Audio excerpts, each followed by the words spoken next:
Hi, welcome back to Life Mastery. I am Shamsi Kasedi, and today we are continuing with Neville Goddard's The Power of Awareness, and we're doing chapters 16, 17, and 18 today. So, chapter 16 is titled Personal Impotence, and I'll read. Self-surrender is essential, and by that is meant the confession of personal impotence. I can of mine own self do nothing. Since creation is finished, it is impossible to force anything into being. The example of magnetism previously given is a good illustration. You cannot make magnetism. It can only be displayed. You cannot make the law of magnetism. If you want to build a magnet, you can do so only by conforming to the law of magnetism.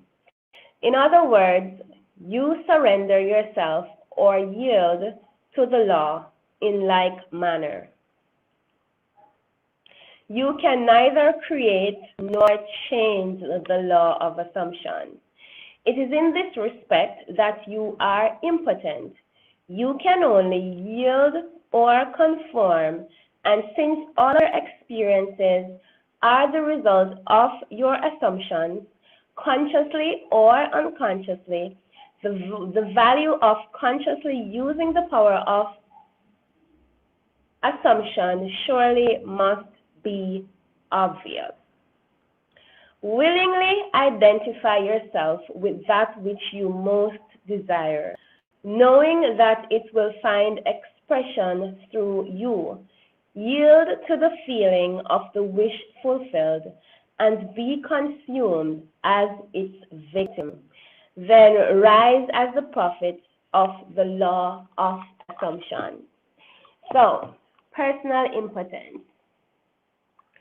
So you created this amazing vision of what your life, what you want your life to be, right? And for a lot of people, they worry about the how. How am I going to make this happen? Where am I going to find the money? How is this going to happen? What's going to happen there?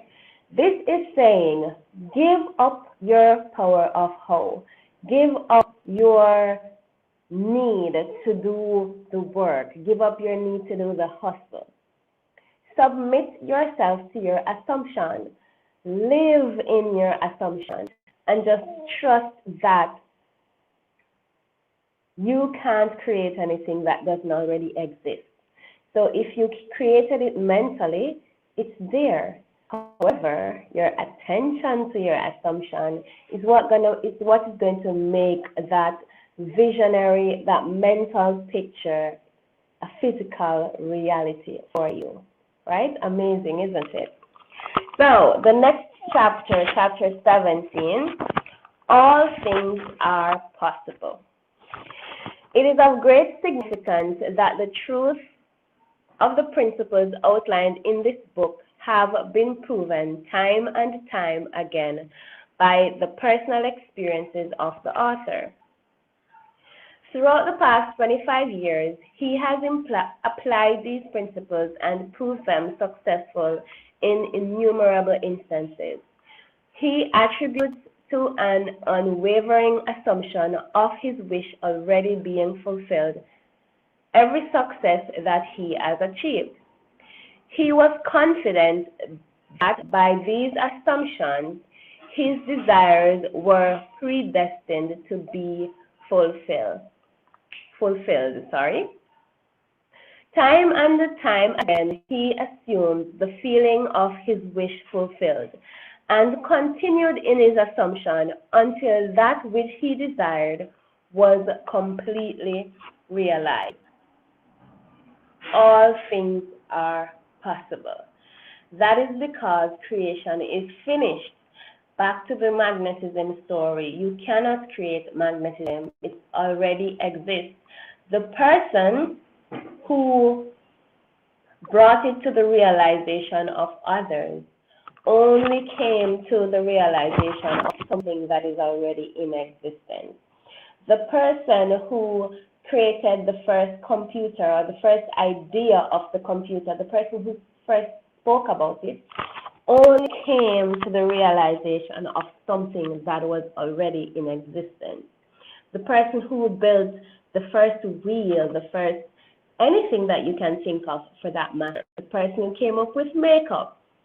These are all things that are already in existence. And the next person to invent the next new thing will only be coming into the realization of the fact that the thing that they desire exists. And all that they have to do is tap into that frequency that it's on. They have to tap into the power of their subconscious. And that is why all things are possible, because all things are already in existence. If you can dream it, you can be it, you can do it, you can have it. Once your mind can fathom it, it's possible. Isn't that amazing? That means nothing is impossible.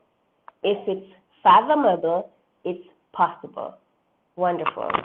I love it so much, because then it gives me hope that the things that I'm dreaming of, I just need to live into those dreams, and soon they will be realized. Right? The chapter we're looking at today is chapter 18, and it's titled, Be He Doers. It starts out with scripture from James 1:22-25, right? Be he doers of the word and not hearers only, deceiving your own selves.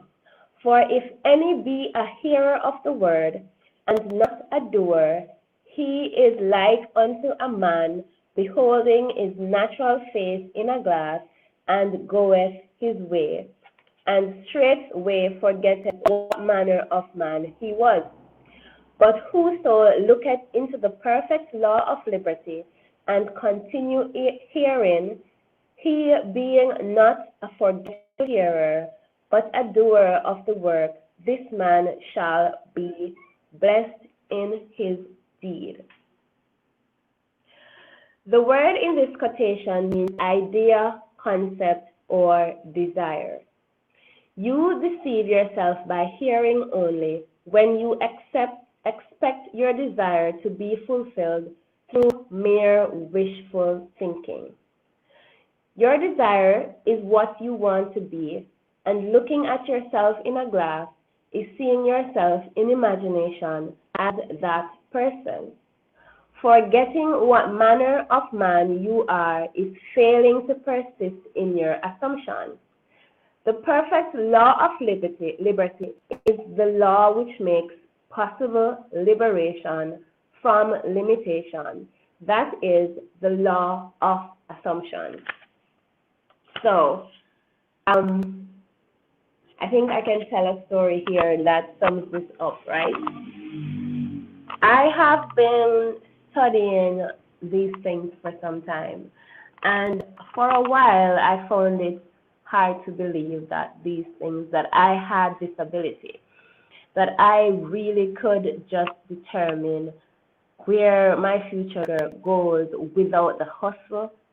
Not saying that you don't have to put some work in here. I'm saying that the hustle and the fight and the extremely hard work is not that necessary, right?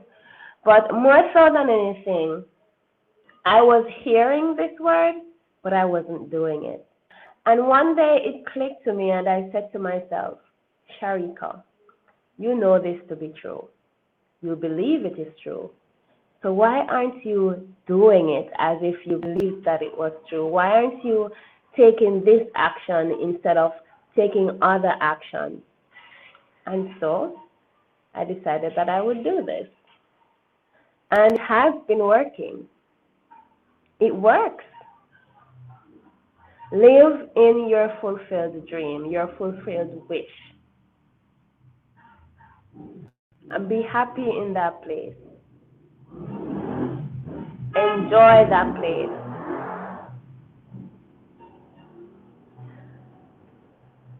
It's a beautiful place. It's a welcoming place. There are no obstructions, there are no restrictions because you are creating this space for yourself, not based on anybody else. You are creating this space for yourself. So it's at the end of the chapter, Neville mentioned the parable of the servant with the gifts, right? So I'm going to read that little part.